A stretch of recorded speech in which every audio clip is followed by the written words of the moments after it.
పూరలుక సామాన్యుడి తల మీద బండరాయి పడేలా ఇంధన ధరల మంట కొనసాగుతూనే ఉంది. ఇప్పటికే పెట్రోల్ డీజిల్ ధరల పెంపుతో బండి బయటకు తీయాలంటేనే జంకుతున్న ప్రజలపై ఇప్పుడు మరో భారం పడింది.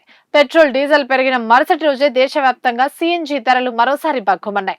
దేశ రాజధాని ఢిల్లీలో సీఎన్జీ ధరలను కిలోలకు ఏకంగా ₹2 పెంచారు.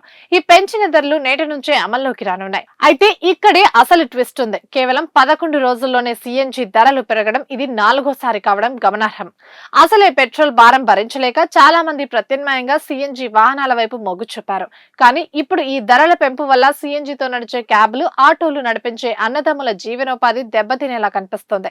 దీని ప్రభావం అంతటితో ఆగేలా లేదు. ఖర్చులు పెరగడంతో ఆటో ఛార్జీలు, క్యాబ్ ఛార్జీలు పెరగడం ఖాయం. దీనివల్ల ప్రతిరోజు ఆఫీసులకు, వ్యాపారాలకు వెళ్లే సామాన్య మధ్యతరగతి జనం జేబులకు భారీ చిల్లు పడనుంది. అంతేకాదు, రవాణా ఖర్చులు పెరిగితే మార్కెట్లో కూరగాయల నుంచి నిత్యావసర వస్తువుల ధరల వరకు అన్ని ఆకాశాన్ని అంటుతాయి. ఇలా ఎటు చూసినా అంతిమంగా సామాన్య మధ్యతరగతి ప్రజలే ఈ ధరల పెంపుతో నానా తంటాలు పడుతున్నారు.